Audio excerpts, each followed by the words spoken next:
अब ऑपरेशन गंगा के बारे में सबसे पहले मैं ये एक किस्म से एम्फसाइज करना चाहता हूँ कि हमारा सबसे पहला इवैक्यूएशन था। हमारे स्केल में आज तक किसी ने इवैक्यूएशन नहीं किया कि जो 20,000 लोग हमारे नागरिक जो आए और दूसरे लोग के नागरिक जो हम भारत वापस लाए, ये काम किसी और देश ने नहीं किया। और मैं यह भी कह सकता हूँ कि जो बाकी विदेश मंत्री जिनसे मेरी बात होती है वो तो कभी कभी यहाँ, स्पीकर सर, कुछ ही दिन पहले एक विदेश मंत्री आए, उन्होंने मुझे बहुत गर्व से कहा कि मैं 2 प्लेन यूक्रेन से लाया और मेरे से पूछा आपके प्लेन कितने आए, और वो हैरान थे जब मैंने कहा कि 90 प्लेन आए। तो और यह भी है कि बाकी देश जो हैं वो हमारा जो उदाहरण देख के एक किस्म से हम उनको प्रोत्साहित करते हैं। उनको लगता है कि भारत कर रहा है तो हमें भी हमारे साइड से ऐसा कुछ करना चाहिए। कल एडवाइजरी की बात हुई और बहुत लोगों ने, इसमें यह स्वाभाविक है कि लोग कहें ऐसे क्राइसिस में कि आपने जल्दी किया या नहीं किया, या आपको किसी और तरीके से करना चाहिए था, या आपके शब्द के प्रयोग में कुछ कमी रह गई।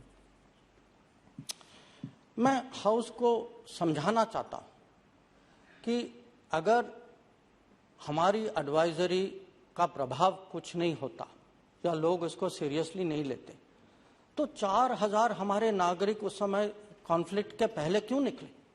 वो इसीलिए निकले क्योंकि उनको समझ में आया कि एडवाइजरी का महत्व क्या था, कि हम हर रोज एडवाइजरी इशू नहीं करते। जब कोई किसी भी राजदूतावास का एडवाइजरी है कि जो नॉन एसेंशियल लोग जो हैं वो देश को छोड़ के घर वापस चले जाएं, तो लोग उसको मानते हैं। पर हाउस का पूछना कि सब लोग क्यों नहीं गए, ये भी स्वाभाविक है।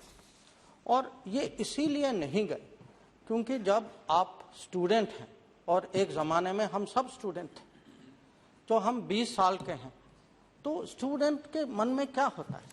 स्टूडेंट सबसे पहले तो यूनिवर्सिटी से पूछते हैं, अपने दोस्तों से पूछते हैं, जो स्टूडेंट एडवाइज़र होते हैं, कंट्रैक्टर होते हैं, उनसे पूछते हैं, टेलीविज़न में देखते हैं, न्यूज़पेपर पढ़ते हैं। और उनको लगा एक कि अगर वो उस समय यूक्रेन छोड़ के भारत चले जाएं तो कहीं उनका एजुकेशन डिस्टर्ब हो जाएगा, खराब हो जाएगा और उनको नुकसान पहुंचेगा।